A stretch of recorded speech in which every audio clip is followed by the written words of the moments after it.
नमस्कार दोस्तों। काशी शहर में एक अज्जामेल नामक ब्राह्मण शराब पीता था। वैश्या के पास जाता था। वैश्या का नाम मेनका था। बहुत सुंदर थी। परिवार तथा समाज के समझाने पर भी अज्जामेल नहीं माना तो उन दोनों को नगर से निकाल दिया। वे उसी शहर से 1 मील दूर वन में कुटिया बनाकर रहने लगे। दोनों ने विवाह कर लिया। अज्जामेल स्वयं शराब तैयार करता था, जंगल से जानवर मारकर लाए और मौज मस्ती करता था। अज्जामेल पूर्व जन्म में विष्णु जी का परम भक्त था। ब्रह्मचर्य का पूर्ण पालन करता था। साधक समाज में पूरी इज्जत थी। बचपन से ही घर त्याग कर साधुओं में रहता था। वैश्या भी पूर्व जन्म में विष्णु जी की परम भक्त थी।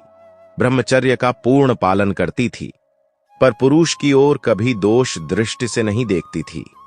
इस लक्षण से साधक समाज में विशेष सम्मान था। साधकों में ध्यान समाधि लगाने का विशेष प्रचलन है, जो केवल काल प्रेरणा है। हठ योग है, जो गीता तथा वेदों में मना किया है। एक दिन श्याम सुंदर, अज्जामेल का पूर्व जन्म का नाम, लेटकर समाधि लगाए हुए था। शरीर पर केवल एक कोपीन पहने हुए था। सर्दी का मौसम था। दिन के समय धूप थी। उस समय श्याम सुंदर वैष्णव ने समाधि लगाई थी। रात्रि तक समाधि नहीं खुली। उस समय एक तीर्थ पर मेला लगा था। रामबाई, मेनका का पूर्व जन्म का नाम, ने देखा यह साधु इतनी सर्दी में निःवस्त्र सोया है, नींद में ठंड न लग जाए, यह मर न जाए। यह विचार करके उसके ऊपर लेट गई और अपने कंबल से अपने ऊपर से उस साधु को भी ढक लिया। अन्य व्यक्तियों को लगा कि कोई अकेला सो रहा है। भोर भय, सूर्य उदय होते होते श्याम सुंदर की समाधि खुली। उसने उठने की कोशिश की, तब रामबाई उठ खड़ी हुई। उस समय एक कंबल से स्त्री पुरुष निकले देखकर अन्य साधक भी उस ओर ध्यान से देखने लगे। श्याम सुंदर ने साधक समाज में अपने मान सम्मान पर ठेस जानकर अपने को पाक साफ सिद्ध करने के लिए रामबाई से कहा कि हे रंडी, वैश्या, तूने मेरा धर्म नष्ट किया है। मैं तो अचेत था, तूने उसका लाभ उठा लिया। तू वैश्या बनेगी। अन्य साधु भी निकट आकर उनकी बातें सुनने लगे। रामबाई ने कहा कि हे भाई जी, श्राप देने से पहले सच्चाई तो जान लेते। आप निःवस्त्र सर्दी में ठिठुर रहे थे। आप अचेत थे। आपके जीवन की रक्षा के लिए मैंने आपको ताप, गर्मी देने के लिए मैं आपके ऊपर लेटी थी। कंबल बहुत पतला है, चद्दर से भी पतला है, इसलिए मुझे इस पर विश्वास नहीं हुआ। एक बहन ने भाई की रक्षा के लिए यह बदनामी मोल ली है। आपने इसके फल में मुझे बद्दुआ शायम पाती है। सुन ले, तू अगले जन्म में भड़ुआ बनेगा, वैश्याओं के पास जाया करेगा। दोनों ने एक दूसरे को शायब देकर अपनी भक्ति का नाश कर लिया। जब श्याम सुंदर को सच्चाई पता चली और अपना अंग देखा सुरक्षित था, तो रामबाई से बहुत हमदर्दी हो गई। अपनी गलती की क्षमा याचना की। विशेष प्रेम करने लगा। अधिक मोह हो गया। रामबाई भी श्याम सुंदर से विशेष प्यार करने लगी। वह प्यार एक मित्रवत था, परंतु मोह भी एक जंजीर, बंधन है। मृत्यु उपरांत दोनों का जन्म काशी नगर में हुआ। श्याम सुंदर का नाम अज्जामेल था। ब्राह्मण कुल में जन्म हुआ। रामबाई का जन्म भी ब्राह्मण कुल में हुआ। उसका नाम मेनका था। शायनप संस्कारवश चरित्रहीन हो गई, वैश्या बन गई। शायनप संस्कारवश अज्जामेल शराब का आदी हो गया। वैश्या मेनका के पास जाने लगा। दोनों को नगर से निकाल दिया गया। दोनों लगभग 40-45 वर्ष की आयु के हो गए थे। संतान कोई नहीं थी। परमेश्वर कबीर जी कहते हैं, एक दिन नारद जी काशी में आए तथा किसी से पूछा कि मुझे अच्छे भक्त का घर बताओ। मैंने रात्रि में रुकना है, मेरा भजन बने, उसको सेवा का लाभ मिले। उस व्यक्ति ने मजाक सूझा और कहा कि आप सामने कच्चे रास्ते जंगल की ओर जाओ, वहां एक बहुत अच्छा भक्त रहता है। भक्त तो एकांत में ही रहते हैं ना, आप कृपया जाओ। लगभग 1 मील आधा कोस दूर उसकी कुटी है। गर्मी का मौसम था। सूर्य अस्त होने में 1 घंटा शेष था। नारद जी को द्वार पर देखकर मेनका अति प्रसन्न हुई, क्योंकि प्रथम बार कोई मनुष्य उनके घर आया था, वह भी आर्षे। पूर्व जन्म के भक्ति संस्कार अंदर जमा थे। उन पर जैसे बारिश का जल गिर गया हो, ऐसे एकदम अंकुरित हो गए। मेनका ने आर्षि जी का अत्यधिक सत्कार किया। कहा कि न जाने कौन से जन्म के शुभ कर्म आगे आए हैं, जो हम पापियों के घर भगवान स्वरूप आर्षि जी आए हैं। आर्षि जी के बैठने के लिए एक वृक्ष के नीचे चटाई बिछा दी। उसके ऊपर मृगछाला बिछाकर बैठने को कहा। नारद जी को पूर्ण विश्वास हो गया कि वास्तव में ये पक्के भक्त हैं, बहुत अच्छा समय बीतेगा। कुछ देर में अजामेल आया और जो तीतर खरगोश मारकर लाया था वह लाठी में टांग कर आंगन में प्रवेश हुआ। अपनी पत्नी से कहा कि ले रसोई तैयार कर। सामने आर्षि जी को बैठे देखकर दंडवत प्रणाम किया और अपने भाग्य को सराहने लगा। कहा कि आर्षि जी, मैं स्नान करके आता हूं, तब आपके चरण चंपी करूंगा। यह कहकर अजामेल निकट के तालाब पर चला गया। नारद जी ने मेनका से पूछा कि देवी, यह कौन है? उत्तर मिला, यह मेरा पति अजामेल है। नारद जी को विश्वास नहीं हो रहा था कि यह क्या चक्रव्यूह है। विचार तो भक्तों से भी ऊपर, परंतु कर्म कैसे? नारद जी ने कहा कि देवी, सच सच बता, माजरा क्या है? शहर में मैंने पूछा था कि किसी अच्छे भक्त का घर बताओ, तो आपका एकांत स्थान वाला घर बताया था। आपके व्यवहार से मुझे पूर्ण संतोष हुआ कि सच में भक्तों के घर आ गया हूं। यह मांसाहारी आपका पति है, तो आप भी मांसाहारी हैं। मेरे साथ मजाक हुआ है। आर्षि नारद उठकर चलने लगा। मेनका ने चरण पकड़ लिए। तब तक अजामेल भी आ गया। अजामेल भी समझ गया कि आर्षि जी गलती से आए हैं, अब जा रहे हैं। पूर्व के भक्ति संस्कार के कारण आर्षि जी के दोनों ने चरण पकड़ लिए और कहा कि हमारे घर से आर्षि भूखा जाएगा तो हमारा नरक में वास होगा। आर्षि जी, आपको हमें मारकर हमारे शव के ऊपर पैर रखकर जाना होगा। नारद जी ने कहा कि आप तो अपराधी हैं, तुम्हारा दर्शन भी अशुभ है। अजामेल ने कहा कि हे स्वामी जी, आप तो पतितों का उद्धार करने वाले हो, हम पतितों का उद्धार करें। हमें कुछ ज्ञान सुनाओ, हम आपको कुछ खाए बिना नहीं जाने देंगे। नारद जी ने सोचा कि कहीं ये मलेच्छ यहीं काम तमाम न कर दें, यानी मार न दें। ये तो बेरहम होते हैं। बड़ी संकट में जान आई। कुछ विचार करके नारद जी ने कहा कि यदि कुछ खिलाना चाहते हो तो प्रतिज्ञा लो कि कभी जीव हिंसा नहीं करेंगे, मांस शराब का सेवन नहीं करेंगे। दोनों ने एक सुर में हां कर दी। सौगंध है गुरुदेव, कभी जीव हिंसा नहीं करेंगे, कभी शराब मांस का सेवन नहीं करेंगे।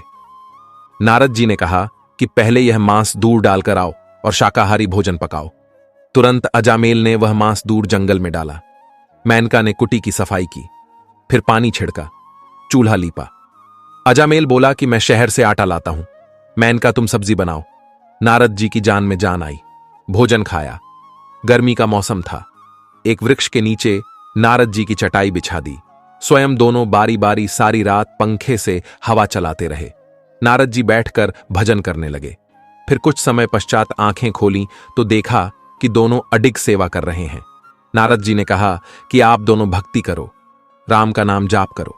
दोनों ने कहा कि आर्षि जी, भक्ति नहीं कर सकते, रुचि ही नहीं बनती, और सेवा बताओ। जैसे ज्वर यानी बुखार के कारण रोगी को भूख नहीं लगती, वैसे ही पापों के प्रभाव से व्यक्ति को परमात्मा की चर्चा में रुचि नहीं होती। या तो सत्संग में ऊँघने लगेगा या कोई अन्य चर्चा करने लगेगा। उसको श्रोता बोलने से मना करेगा तो उठकर चला जाएगा।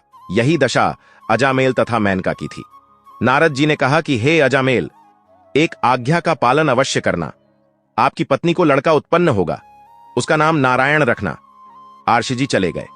अजामेल को पुत्र प्राप्त हुआ, उसका नाम नारायण रखा। इकलौते पुत्र में अत्यधिक मोह हो गया। जरा भी इधर उधर हो जाए तो अजामेल अरे नारायण आजा बेटा करने लग जाता। आर्षि जी का उद्देश्य था कि यह कर्महीन दंपति इसी बहाने परमात्मा को याद कर लेगा तो कल्याण हो जाएगा। नारद जी ने कहा था कि अंत समय में यदि यम के दूत जीव को लेने आ जाए तो नारायण कहने से छोड़कर चले जाते हैं, भगवान के दूत आकर ले जाते हैं। एक दिन अचानक अजामेल की मृत्यु हो गई। यम के दूत आ गए। उनको देखकर कहा कि कहां गया नारायण बेटा, आजा। पौराणिक लोग कहते हैं कि ऐसा कहते ही भगवान विष्णु के दूत आए और यमदूतों से कहा कि इसकी आत्मा को हम लेकर जाएंगे, इसने नारायण को पुकारा है। यमदूतों ने कहा कि धर्मराज का हमारे को आदेश है पेश करने का। इसी बात पर दोनों का युद्ध हुआ। भगवान के दूत अजामेल को ले गए। वास्तव में यमदूत धर्मराज के पास लेकर गए। धर्मराज ने अजामेल का खाता खोला तो उसकी 4 वर्ष की आयु शेष थी। फिर देखा कि इसी काशी शहर में दूसरा अजामेल है। उसके पिता का अन्य नाम है। उसको लाना था। उसे लाओ, इसको तुरंत छोड़कर आओ। अजामेल की मृत्यु के पश्चात उसकी पत्नी रो रो कर विलाप कर रही थी। विचार कर रही थी कि अब इस जंगल में कैसे रह पाऊंगी, बच्चे का पालन कैसे करूंगी। ये क्या बनी भगवान? वह रोती रोती लकड़ियां इकट्ठी कर रही थी। कुटी के पास में शव को खींच कर ले गई। इतने में अजामेल उठकर बैठ गया। कुछ देर तो शरीर ने कार्य ही नहीं किया। कुछ समय के बाद अपनी पत्नी से कहा कि यह क्या कर रही हो? पत्नी की खुशी का ठिकाना नहीं था। कहा कि आपकी मृत्यु हो गई थी। अजामेल ने बताया कि यम के दूत मुझे धर्मराज के पास लेकर गए। मेरा खाता देखा तो मेरी 4 वर्ष आयु शेष थी। मुझे छोड़ दिया और काशी शहर से एक अन्य अजामेल को लेकर जाएंगे, उसकी मृत्यु होगी। अगले दिन अजामेल शहर गया तो अजामेल के शव को शमशान घाट ले जा रहे थे। तुरंत वापस आया, अपनी पत्नी से बताया कि वह अजामेल मर गया है, उसका अंतिम संस्कार करने जा रहे हैं। अब अजामेल को भय हुआ कि भक्ति नहीं की तो ऊपर बुरी तरह पिटाई हो रही थी। नरक में हाहाकार मचा था। नारद जी आए तो अजामेल ने कहा कि गुरुजी, मेरे साथ ऐसा हुआ। मेरी आयु 4 वर्ष की बताई थी, 1 वर्ष कम हो चुका है। बच्चा छोटा है, मेरी आयु बढ़ा दो। नारद जी ने कहा कि नारायण नारायण जपने से किसी की आयु नहीं बढ़ती। जो समय धर्मराज ने लिखा है उससे एक श्वांस भी घट बढ़ नहीं सकता। आयु वृद्धि होती है या नहीं, एक आर्ष था। उसको किसी ने हस्तरेखा देखकर बताया कि आपकी 3 दिन आयु शेष है। वह अर्षि चिंतित हुआ और बोला कि कोई उपाय बताओ जिससे मेरी आयु 4 वर्ष बढ़ जाए, मैं भक्ति करना चाहता हूं। आर्षि को उस ज्योतिष शास्त्री ने बताया कि आप तो अच्छे उद्देश्य के लिए आयु वृद्धि चाह रहे हो। चलो प्रजापति ब्रह्मा जी के पास चलते हैं, वे जीवों के उत्पत्ति करता हैं। ब्रह्मा जी के पास गए और उद्देश्य बताया तो ब्रह्मा जी ने कहा कि मैं तो उत्पत्ति तो कर सकता हूं, आयु की वृद्धि का अधिकार मेरे पास नहीं है। फिर सोचा कि विष्णु जी के पास चलते हैं, आर्षि जी का उद्देश्य अच्छा है। तीनों विमान में बैठकर विष्णु जी के पास गए। उद्देश्य बताया तो विष्णु जी ने कहा कि यह काम तो शंकर जी का है, वह संहार करते हैं, उन्हीं से प्रार्थना की जाए। ऋषि जी का जीवन वृद्धि का उद्देश्य भक्ति के लिए अच्छा है। विष्णु जी, ब्रह्मा जी तथा वे दोनों सब शंकर जी के पास गए। उनको उद्देश्य बताया तो शंकर जी ने कहा कि ऋषि जी का उद्देश्य तो बहुत अच्छा है, परंतु मेरे को तो जो आदेश धर्मराज से आता है उन्हीं की मृत्यु का आदेश यमदूतों भूतों को करता हूं। चलो धर्मराज के पास चलते हैं। उस दिन उस आर्षि जी की मृत्यु का दिन था। तीनों ब्रह्मा विष्णु शिव देवता तथा आर्ष और ज्योतिष शास्त्री मिलकर धर्मराज के कार्यालय में गए तथा आर्ष की आयु वृद्धि के लिए कहा तथा उद्देश्य बताया कि यह केवल भक्ति के लिए आयु वृद्धि चाहता है। धर्मराज ने उस अर्ष का खाता खोला तो उसमें उसी दिन उसी समय मृत्यु लिखी थी। उस अर्ष की तुरंत मृत्यु हो गई। तीनों देवता धर्मराज से नाराज हो गए, कहा कि आपने हमारी इज्जत नहीं रखी, आपने यह अच्छा नहीं किया। धर्मराज ने वह लेख दिखाया जो उस अर्षि की मृत्यु के विषय में था। उसमें लिखा था कि अर्षि जी की मृत्यु धर्मराज के कार्यालय में ब्रह्मा विष्णु शिव तथा ज्योतिष शास्त्री की उपस्थिति में दिन के इतने बीत जाने पर हो। आप जी ने तो मेरा कार्य सुगम कर दिया। यह लेख मैं नहीं लिखता, यह तो विधाता की ओर से अपने आप लिखे जाते हैं। यदि आप आयु बढ़वाना चाहते हैं तो अपनी आयु में से दान कर दो तो मैं इसकी आयु बढ़ा सकता हूं। यह बात सुनकर सब चले गए। यह कथा सुनाकर नारद जी ने कहा कि इस बचे हुए समय में खूब नारायण नारायण कर ले। नारद जी चले गए। अजामेल की चिंता और बढ़ गई कि भक्ति का लाभ क्या हुआ। 2 वर्ष जीवन शेष था। परमेश्वर कबीर जी एक आर्षि वेश में अजामेल के घर प्रकट हुए। अजामेल ने श्रद्धा से अर्षि का सम्मान किया, अपनी समस्या बताई। आर्षि रूप में सतपुरुष जी ने कहा कि आप मेरे से दीक्षा लो, आपकी आयु बढ़ा दूंगा। लेकिन अजामेल ने नारद जी से कथा सुनी थी कि जो आयु लिखी है वह बढ़ घट नहीं सकती। विचार किया कि दीक्षा लेकर देख लेते हैं। दोनों ने दीक्षा ली।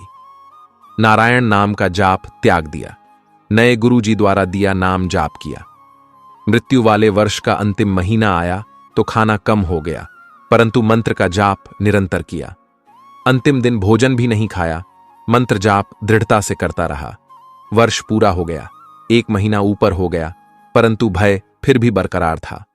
अर्षि वेश में परमेश्वर आए। दोनों पति पत्नी देखते ही दौड़े दौड़े आए, चरणों में गिर गए। गुरुदेव, आपकी कृपा से जीवन मिला है, आप तो स्वयं परमेश्वर हैं। परमेश्वर जी ने कहा कि अब आपकी आयु के लेख मिटाकर कील गाड़ दी है। जब मैं चाहूंगा तब तेरी मृत्यु होगी। दोनों मिलकर भक्ति करो। अपने पुत्र को भी उपदेश दिलाओ। पुत्र को उपदेश दिलाया, भक्ति करके मोक्ष के अधिकारी हुए। यदि आपने पूरी वीडियो देखी है तो कमेंट में जय श्री कृष्णा जरूर लिखें और सब्सक्राइब करें। आगे आप श्री की इच्छा। धन्यवाद।